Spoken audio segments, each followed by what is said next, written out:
All right, today is November 23rd, 2021. This is a quick video of my 2017 GMC Canyon that I purchased in March 12th of this year, 2021. I've owned the truck. I bought it used with 30,000 miles on it. I purchased it about eight months ago. When I bought it, it was stock. It's the GMC all-terrain. So it comes with some extra features and a four-wheel drive package. But anyway, it's it's a good running truck. For the most part. I did have the common transmission problems that they're known to have. It has some shuddering, and GMC's fix for that was to change out the transmission fluid for a newer synthetic fluid, and now it drives like normal. So then a few modifications. I'll just take a quick walk around the truck just to try and get a good view all the way around undisturbed. And then after I make this full walk around, we'll talk about some things and what I've done to it. It's kind of hard to see with the sun glare coming back at me.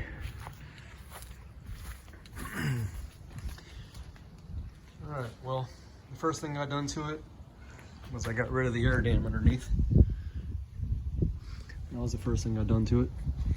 The second thing I done to it was I put a lift on it. This is the Ready Lift 3.5 inch leveling kit. You get 3.5 inches in the front. There's a little hockey puck right above the shock. And then in the rear you get 1 inch. It kind of levels the truck out, and it allows you to put larger tires on it. So I upgraded the wheels and tires. I have some Black Rhinos on there. They're the 18s, and I think it's a 9.5 inch rim. It's the Rhino Gauntlet. That's the brand name of the rim, Rhino Gauntlet. And it's a positive 12 back spacing. But the tires I have on here are the Wild Peak ATs. The size of them are 285, 65 R18s. It's they're 20 ply, so they're real stiff. And I think they're supposed to run around 50 pounds of pressure. So it is a stiffer ride. But I have no rubbing. The only rubbing I would get is if I had the wheel fully turned and I hit a big dip, like like as you're turning off of the main highway onto a side street, and sometimes there's a dip. It might rub a little bit, but other than that, no rubbing. Ride's great. Highly recommended. I didn't cut anything unless it was already cut when I bought the truck, because I did buy it used with 30,000 miles on it. I don't think anything's been cut as far as trimming goes. The next thing I did is, because the truck it's got the all-terrain package, it comes with some upgraded parts for off-roading. I think like the Z71 shocks and whatnot. And it also comes with these steps on the side. And this came from factory with this Canyon sports bar. And that's just this piece right here. And I wanted to keep that on there. I mean, it really has no real use. It's more for looks, and it's part of the appearance package, so I really didn't want to get rid of it. But I wanted a truck rack system, so I had to figure out a way around it, because I want to put a rooftop tent on here eventually, and have an area to put kayaks up there and whatnot. So I ordered these the truck rack system. The brand name is Vantech, and this is adjustable up and down, so that I can make it even with the front part, which is stationary. So I just ordered some crossbars from Vantech, and I use this riser. I think it's a 3-inch riser, and it mounts. I mounted it right to the plate there. The screws lined up on the plate. That's on top of the sports bar. And then for extra security, I have another plate I mounted underneath it here. I got a piece of steel there with the bolt going through, just kind of give it some downward pressure. But that's enabled me to mount these side lights on here. They're adjustable. I can point them in any direction. Right now I got them pointed back and directly to the side. And I got a 42-inch light bar. I bought these on Amazon. They're Chinese. They're not the high quality ones, but it's a 400 watt 42-inch light bar there. Seems to work fine. These are the Nilights. They're on Amazon also. And I just mounted them on there using these strips of metal. Just got to get creative. Then on the back here's a 36-inch emergency light bar. It lights up yellow and white and does different patterns. But same thing, I just took some metal and I just mounted it to my crossbar, and then use that to mount the lights to. So you just got to get creative. Just come around the back. I got my track boards back there with my shovel. And to mount this Vantech, the back part of this rack, I had to piece it together. It was quite complicated because it does come in a kit normally front and rear, but I didn't need the front because I had the sports bar in the front already. But I just took a long bolt through here into the stake pocket. And I'd take the tail light off to get to the bolt nut and be able to get a hold of it to tighten it. But that seems to work out pretty well. I'm just coming around to the other side. There's not much else going on. Everything else is pretty much factory. But that's all the exterior modifications. So I'm gonna pop the hood and open the doors and we'll look inside and see what's going on. All right, I got the hood up, all the doors open, so we can see what's going on with what I've done on the inside. Now, the goal of my truck has always been to keep this truck streetable. I drive it every day. I didn't want a huge lift on it, didn't want gigantic tires. As far as the stuff I've done on the inside, I've seen people, remove their seats to make room for stuff. I don't want to do any of that. I wanted to keep everything as useful as possible and as reversible as possible in case I sell the truck and the buyer doesn't want all these things that I've done to it. But I guess we'll go inside right away. You look inside, it's pretty standard. Not much going on. It comes with the factory GMC. It's kind of like a leather type material. It's pretty standard. You'll see my little switchboard there that runs all my switches. That's my Pro Light switch system. I just mounted it with some L brackets to the bottom there. I didn't want to it wouldn't fit over that hole, and I don't want to have to drill a hole for this wire. I just want to leave it like that. I might drill through the side there, I don't know yet. But as you can see, everything's usable. If you go in the back here, I got the seats, up. I can seat, a person on each side if I need to. Now I installed an extra battery. This is a SLK 12 volt 100 amp hour lithium battery. It runs a there's a DC charger, DC to DC charger that runs this, and it runs to an inverter and some things, and I'll show you that here in a second.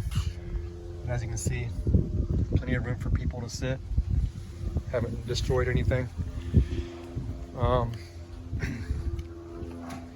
only thing connected to the battery here, extra, that I wired up is this 4-gauge cable. It's right, I'm talking about this one right here that I've ran to a fuse. It runs along there, and it goes underneath the truck and it comes up through the bottom. But this folds down because I cut a little notch in it right here so this cover can fold down flat. But anyway, that positive wire I just showed you, it'll come up underneath the seats. It actually comes up right under here. It says there's a void, just some space underneath here where I can hide a lot of the wiring. So I use a factory grommet that's underneath here. I'll see if I can show that to you real quick. I'll get down and dirty. Where is it at? Anyway, right there, that's a factory grommet I drilled through. My positive and negative wire. Here's my negative wire. They're grounded to their frame. They both run through that hole. Give me a second. My glasses just fell off my head. Anyway, those wires run up through there. nice and neatly. I trimmed this right here so the wires can run out to the back. You'll see what that goes to in a minute. And also here I did some trimming, you know, for the wires to come out into the battery. And then I'll show you the other side too in a second. But anyway, let's get these seats lifted up and we'll show you what's going on in the back.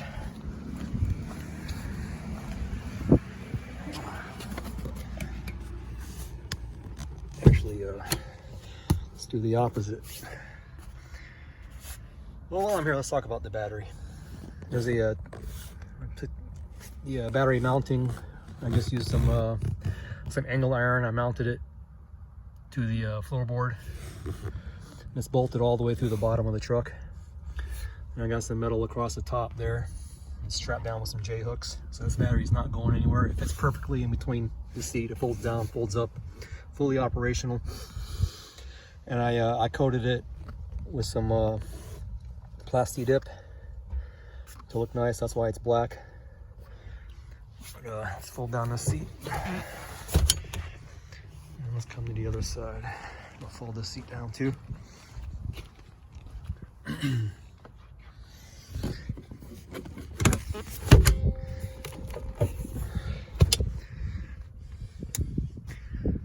Anyway, this is my creation.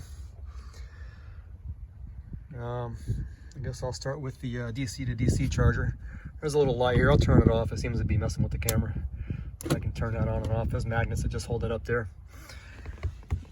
But this is my Renogy DC to DC charger. It's a 50 amp version.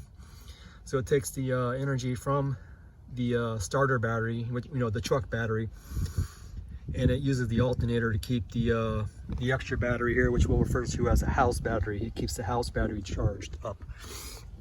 And it also has a solar input, which is right up here. You can run this hot wire out along with the ground, and it'll run some solar panels. You know, if you're out camping, it'll keep it charged up, keep that house battery charged up. Each device here has its own fuse. So coming in from the battery, I had a fuse. You saw that under the hood. But also coming out of this to my positive here, my positive terminal block and my negative terminal block, those go directly to the battery. So essentially anything that's hooked to these two blocks here is just like it being hooked to the house battery. So it comes out of this into a 70 amp fuse to the positive terminal of the battery. And then my 1000 watt Renogy inverter, it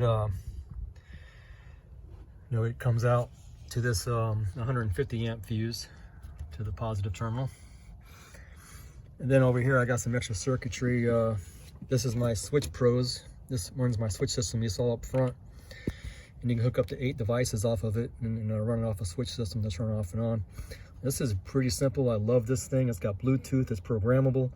It's very compact, very simple. There's no relays hanging out of it, nothing like that. It sits real flat, takes up no space at all. And it gives you these wires that are coming out that run everything. And then this other harness down here, it goes to the front of the truck and goes to the switchboard. Very simple to hook up. Now it's running to an 80 amp fuse, to the positive terminal block. Then this other, I installed this this fuse panel here. And it also runs off the same circuit to the, and it's on the same fuse system, 80 amps to the positive terminal. And I wired this fuse block up here just for the switches. They say for the Switch Pro system, you don't have to fuse the devices that it's hooked to, because there's already fuses built in to the Switch Pro. But I like to be extra cautious. As you can see, I have 3 items actually hooked up to it. So we'll show you those in a minute here. But that's basically it. And all this stuff is mounted to a board, and then this board is screwed into the truck.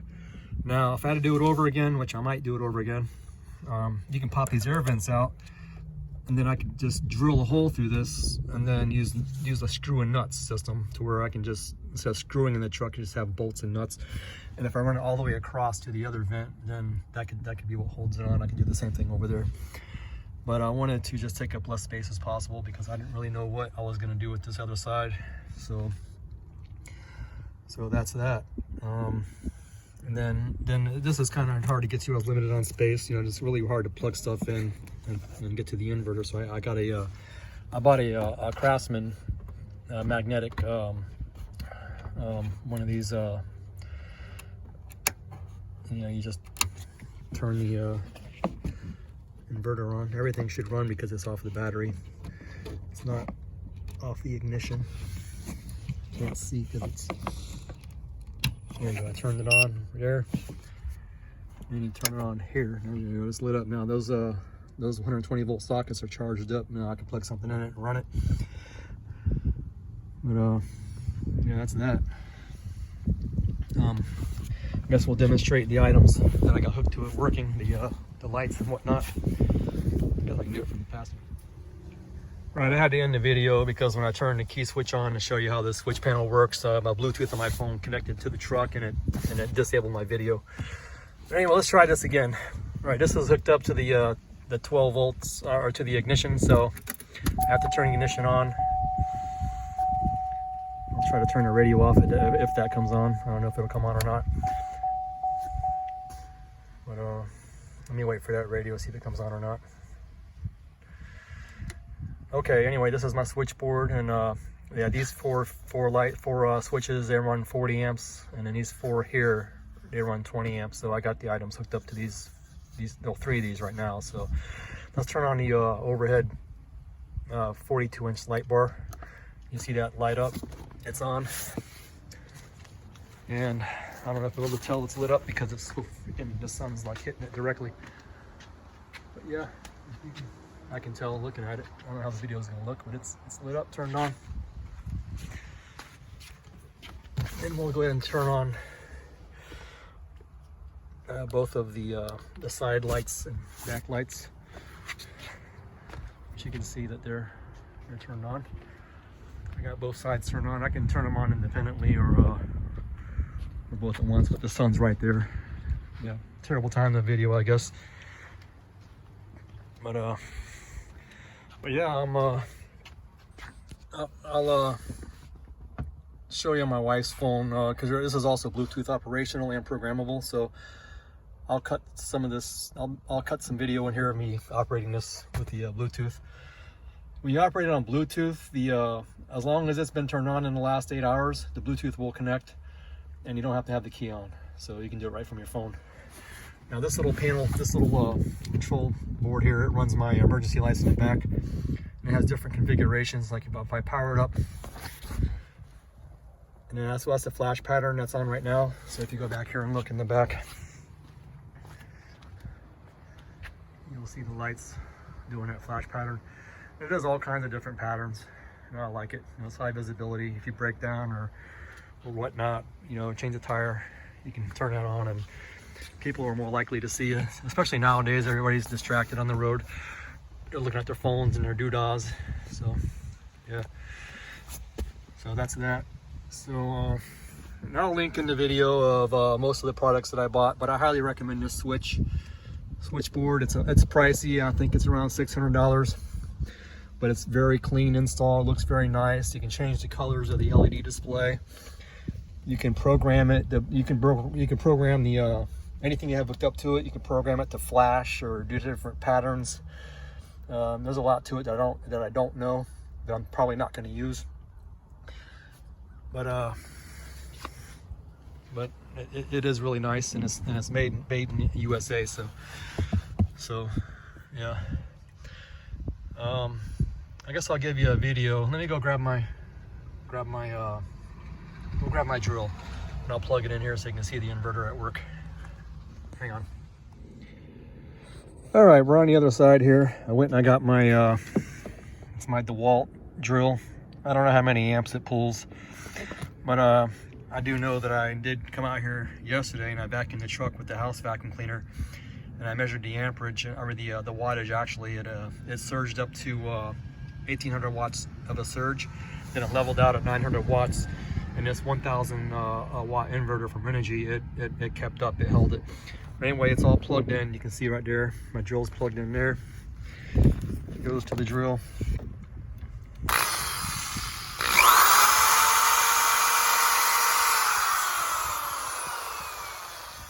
powers it. So yeah, that's that. All right, I think I've covered everything If I think of anything, I'll add some more video. But just wanted to put this out there. You know, it was a lot of work doing the research, you know, figuring all this stuff out. But I just wanted to share it with everybody, and maybe if you're thinking about doing something similar. I still got that light on, but it doesn't matter. It's not going to kill my battery. That lithium battery can handle it, more than handle it. But I'll cut in that video of the Switch Pro at work with the Bluetooth. All right, thank you. All right, I'm using my wife's iPhone to show you the Bluetooth interface of the switchboard. Hopefully this comes out okay. We'll step in the truck here. Here's my switch. My switches are all off, but even though they're off and the key is off, I can still use the Bluetooth to activate it. So we'll hit switch number 8. You'll see it light up. See it light up both on the phone and on the board. And then the light bar should be on, which is hard to tell because the freaking sun is right in it. I guess in this way you can tell. Yeah, it's on. But yeah, you can turn everything on and off right through your phone. Also, so I can turn it right back off, and you'll see it turn off there. But now you can go into the settings. It'll load the settings of the. It's actually connecting to the Bluetooth of the device back there. Then I can. We'll just go into this. There's a lot of different settings here. You can pause video anytime and read everything. There's a lot of settings in here. I hardly know anything about this, but the backlight settings I have messed with, so we'll hit that. And then it gives you a little diagram to change the colors of the lights. So if I want to change these to green, I just hit the green button. You'll see them, they turn green. But if you don't like that green, you can actually go into the color itself, and it brings up a rainbow of endless color combinations that you can make these lights light up to, and you can control how bright they are and how dim they are also when they're running. Anyway, we're going to cancel this. I don't know if it's going to stay green or not, but we'll go back to red. I like red. But yeah, that's what you can do with this system. It's got a lot of options. Consider it. I like it. I mean, I've only had it hooked up for a week. I don't know. I can't give any input as far as the longevity or the dependability of it, but it seems to work good. One other thing I wanted to touch base on. I did see a video where somebody was trying to tap into this 12 volt plug here, the cigarette lighter. And it just completely destroyed the plug. I don't know what their intent was, if they were trying to just make a hole there purposely, or for just to run the wires so that they're hidden. But rather than do that, an idea I came up with, I just bought a plug here. I spliced the ends off, plug it in here. I plug it in here, and that runs off the ignition. Then I got that running to the back to power anything that requires ignition power that I don't want on all the time. And yeah, thank you for watching. I hope this helps somebody out. All right, see y'all later.